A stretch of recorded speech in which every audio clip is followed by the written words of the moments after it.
What's going on, people? We are Tottenham TV here, back here for another episode of the Premier League SPUR-SPECTIVE, which is going to be mixed in with an episode of Predict the Prem as well. It was a big week of Premier League football. It was actually a massive week in terms of just football. Everything going on this week. I mean, I'll tell you the truth, I didn't get to see much football this week just because I was too busy trying to save football. But look, let's get into it. The scores on the doors at the moment are 83-76 to me.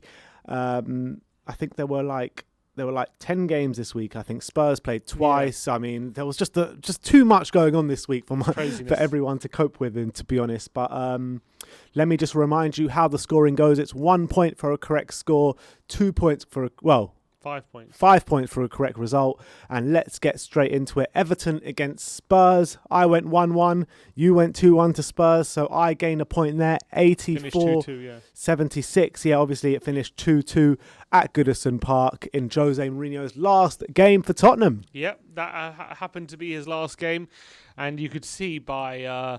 when Son did that post-match interview after the game, how down and depressed he was, and you kind of got that feeling like maybe this is going to be it.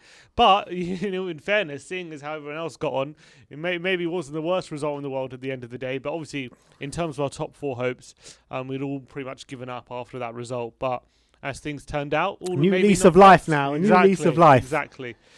All right, so that makes it 84-76 going into the Newcastle-West Ham game. Newcastle won 3-2 in an astonishing result. I went 2-2, you went 1-1, so none of us getting points there. Did you manage to see any of this game? Yeah, we were watching a bit, I think. Well, we were watching a bit in the studio, and it was a good game. It was a good game of football, actually. This was all before the Super League was announced. We actually cared about what was going on.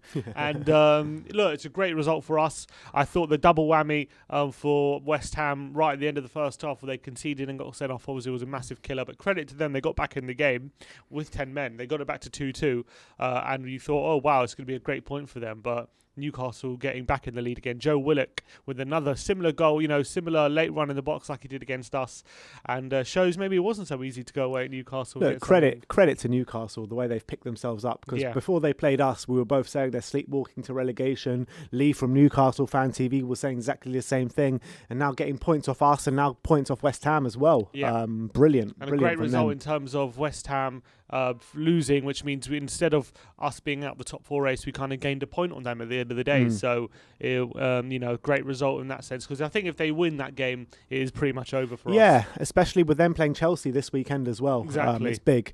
Let's move on to Wolves against Sheffield United. It finished 1-0 to Wolves, both of us predicting 2-0. I didn't see any of this. Yeah, neither did I. The scores... Pretty inconsequential game. Yeah, the scores at the end of this game is 85-77. But yeah, I didn't see any of the game. It was pretty much a nothing game, wasn't it? Yeah, Wolves won. Both teams nothing to play for. Exactly. Sheffield United pretty much down. And Jose getting his first goal though, so good for him. Yeah, good for him. But let's move on. Arsenal against Fulham finished 1-1. I went 3-1 to Arsenal. You went 1-1. So you get 5 points there. I know my Arsenal. You know your Arsenal. To be honest, I think in the last 3 or 4 weeks, I think either one of us have predicted the Arsenal result spot on. Yeah. Yeah, we know how bad they are. keep your friends close, but your enemies closer. Exactly. And they got the 97th minute, didn't they? That game was completely riddled with VAR madness. That one, like very minuscule offsides and everything like that. So I think Fulham will be kicking themselves. They can hold out for an extra minute. I do think at the end of the day they're well worth a point though, and Arsenal flat to deceive, and they will definitely will be lucky they did get a point, but a point doesn't help Fulham in this situation, considering when Newcastle won as well, they really needed to win to keep pace, and now it really isn't looking good for them. Yeah, it's not at all. Manchester United against Burnley finished 3-1 to Man U. I went 1-0 to Man U. You went 3-1 to Man U. That's 2 5-pointers in a row to Sim. That makes it 85. That makes it 86-87 to you. You go into the lead now. Exactly. I told you things change very, very quickly. So, yeah, that is an amazing swing of results. But did you see much of this one? Because I didn't see it again. I didn't see this Yeah, one. I saw the bits of it. I saw obviously Cavani got that late winner, the late goal right at the end. Greenwood getting a couple of goals as well. He's really coming into form, so fair play to him. But nah, I didn't get to see much of it, to be honest. Who's a better player, Greenwood or Saka? That's a good question. It's a debate I've had actually quite a lot on my WhatsApp groups. Yeah, me too. That's what I'm asking. Greenwood or Saka? I think actually, in terms of like ability, I think Greenwood might just about edge it. But I think in terms of what player would you want and you'd rather have in your team in terms of work ethic, application, consistency, Saka's ahead at the moment. But I think Saka's had a better season, hasn't he? That's for sure. Yeah. That's without doubt. But I think in natural ability in terms of like finishing, pinpoint accuracy, those kind of things. Well, Saka's accuracy is pretty good. I think Greenwood's is a touch better. I do. I think he's more of a natural finisher and he's more two-footed. He's definitely Saka. more of a natural finisher, that's for sure. And he's more two-footed than Saka as well. He can go on his left or right foot. But I think I'm not saying Saka's bad. I think deliveries in the box though, Saka's got a better delivery. Yeah, it's a bit different because Saka he's an attacker, but he's more of on the wide, more of a winger than Greenwood's a forward. Yeah. So it is a bit different. I think they're both two very talented players. To be honest, Saka's ahead in his development at the moment, so I'd rather Saka in my team. But I do think if you can unlock that ability in Greenwood, I think he could be a force to be reckoned with. All right. So, like I said, the scores on the doors. Simeon finally back in the lead. Well, were you ever in the lead? I'm not sure. I was for a time. 87-86 to Sim as we go through the rest of the weekend's games. Leeds against Liverpool finished 1-1. I went 2-1 to Liverpool. You went 3-2 to Liverpool. So both of us are not getting any scores on the doors there. Yeah, 1-1. Last minute winner from last minute equaliser from Leeds. Yeah. This was the first game post Super League, so I definitely didn't see any of this. I wasn't really caring about. We were probably on a live stream ranting our faces off. Exactly. I think from Leeds all the way down to just before the Spurs game, I think we were just like, we didn't think any of this mattered anymore, so we kind of didn't even watch it. But I think now we've got a reinvigorated, so that's a good thing. I'm so happy this reinvigoration has come just before the cup final. Exactly, and that's when it needed to happen. And look, and at the end of the day, 1-1 result, it's also a good result, because again, if Liverpool win that, it's very hard to see us kind of getting back in the top four race. But the fact that they drew was actually really important at the end of the day. Mm-hmm. Let's move on to Chelsea against Brighton. It finished 0-0 actually. Finished 2-0 to Brighton. I mean, I went 2-0 to Chelsea. You went 2-1 to Chelsea. Both of us getting no points again. Yeah. 0-0 finish. So Brighton actually will be really disappointed they didn't win this. I've seen the highlights. We didn't watch the game, but I've seen the highlights. And Brighton were by far the better team. This was the night of the Chelsea protest, right? Yeah, the night of the Chelsea protest. So Chelsea were kind of, maybe they all sapped a bit of energy because of what was going on in the club, and obviously it all fell apart that night. That famous night at Stamford Bridge all fell apart. And again, another great result in a game we didn't think mattered, but now it does matter. Yeah. So 0-0, and I think as well, watching Chelsea with their hard run, they got such a difficult run coming up now, and they really needed to get points. I felt all 3 points in this game to make sure that they're going to be solidified, because they've got West Ham away coming up this weekend, they've got Man City away, they've got Leicester at home, they've also got Arsenal and Fulham to play as well, and they end the season at Villa, so they do have a really difficult end to the season, and so it's going to be very difficult for them to solidify their place in the top four and results as well, with Champions League and FA Cup as well. Exactly. So it's a big end to the season for Chelsea. They've got a lot to play for and a lot to lose as well. And I think if they wanted to guarantee they were going to be in top four, they had to win this game, but they didn't. So it leaves it open again. And I think they're going to be dropping points now to the end of the season. So it was so important. Spurs just concentrate on themselves from now to the end of the season. It's so important. Completely and I actually think at this point now, with the results going forward, obviously Chelsea West Ham are both above us, with them both play each other this weekend. But I'm actually most worried about Liverpool than anyone. Yeah, I completely agree with that. Liverpool have got the easiest run in, I think, out of everyone. Yeah. I know they got Man U in there, but apart from that, they have very, very favourable fixtures. Let's move on. Tottenham against Southampton in Ryan Mason's first game in charge. It finished 2-1 to Tottenham Hotspur. I went 2-1, so that's 5 points on the board for me. Simeon went 3-1. And these predictions were actually assuming that Jose Mourinho was still our manager. Exactly. So it was very difficult there to know what the future held, but you got it spot. You predicted Mason will come in charge and we'll win 2-1. Well, yeah, exactly. I should get 10 points for that. I think I was robbed because of a dodgy VAR call ruling out Son's goal. Could have been 3-1 there.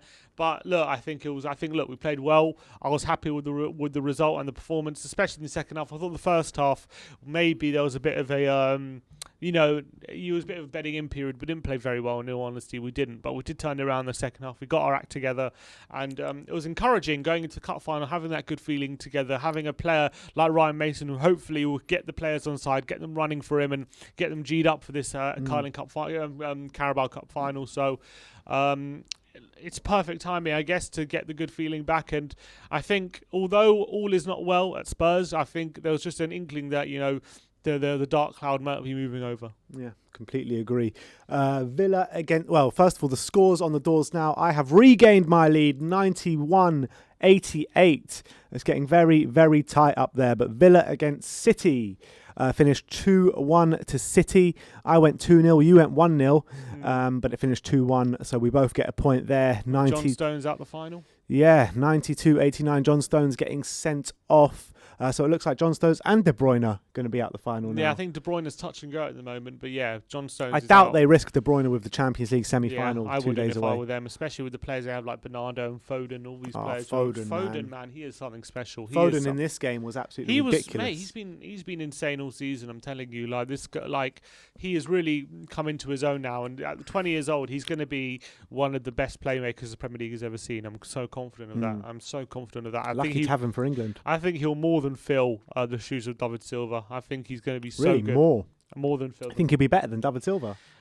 I reckon he has. I think in terms of like vision and that kind of stuff, I think Silva's still ahead. But in terms of on the ball, like dribbling ability and able to hold people off and stuff like that, and his ability to wriggle out of situations. Yeah. I mean, he's second to none in that. He's such a special player. True. And I think he's going to be a big player for England and City going forward.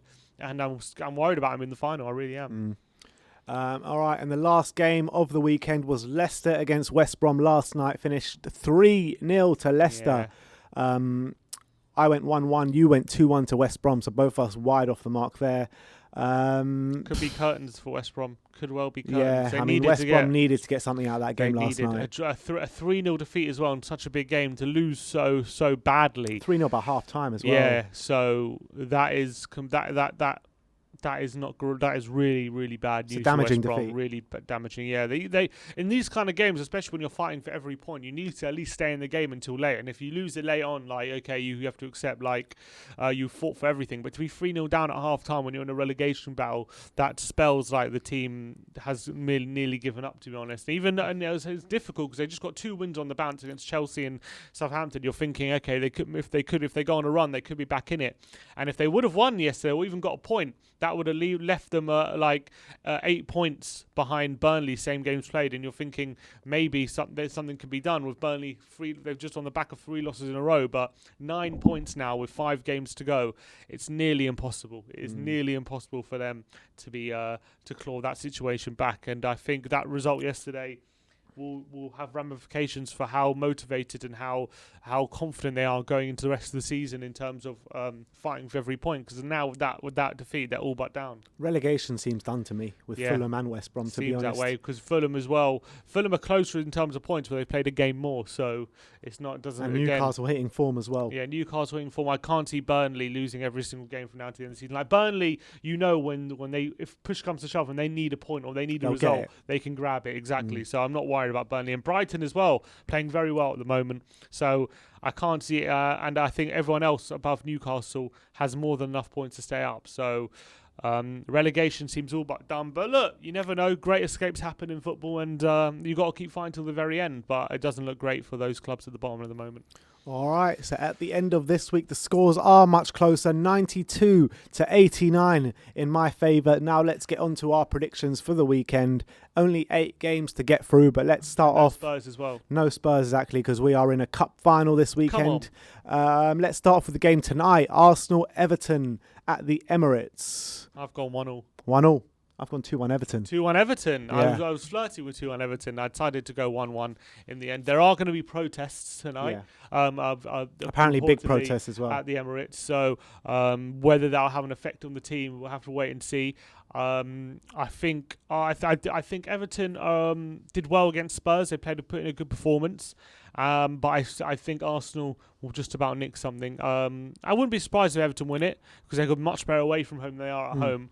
But I think Arsenal will just about muster up a draw. Yeah, I think Arsenal, their league season's pretty much over. They've putting all the eggs in their Europa League basket now. So I think that it's not going to matter to them too much if they win, lose or draw this game. But Everton, they've still got that outside chance of finishing the European spots in the league, or the Champions League spots in the league, shall I say.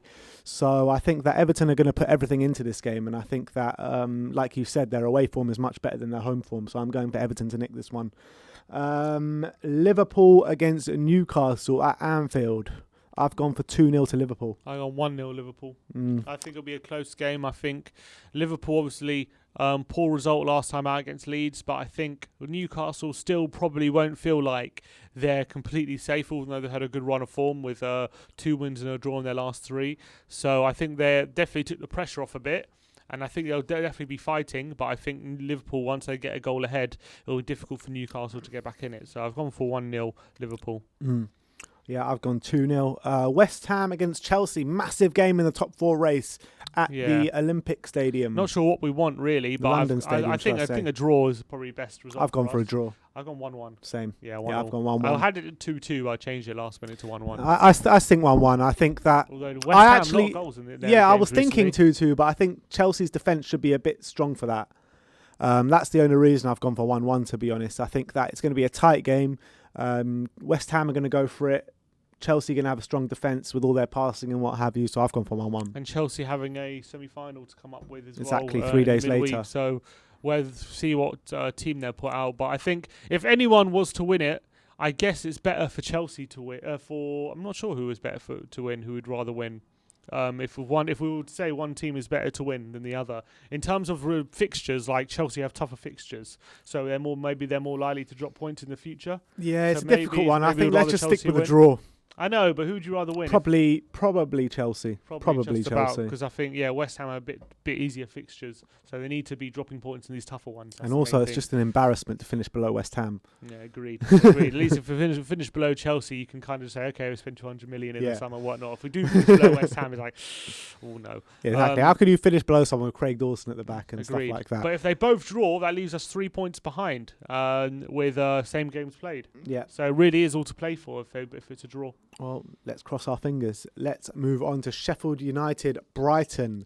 I've gone for 2-0 to Brighton. I've gone 1-0. 1-0. 1-0 Brighton. Yeah, I think Sheffield United, their season's done a long time ago. So I think that they're not doing anything in any game they're playing at the moment. And since Chris Wilder's gone, they've got even worse. So, I think Brighton will win this one quite easily. And I think Brighton know one win.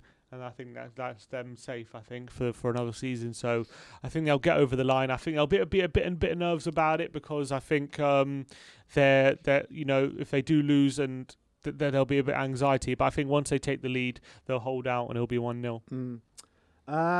Next game is Wolves against Burnley. Pretty much a nothing game.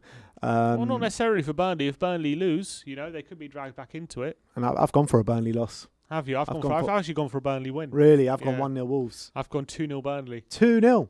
All right. I've gone 2-0 Burnley on the back of 3 defeats in a row away from home. I think Wolves have on a good run, but I think Burnley will actually take them. I just got a feeling Burnley are going to take the points. I think they're going to know another win will put another nail in the coffin for the teams below them, and they're the team now most likely to be caught, so they can't afford to let their form slip. So I think they're going to turn up this game, and I'm going to go for a win for Burnley.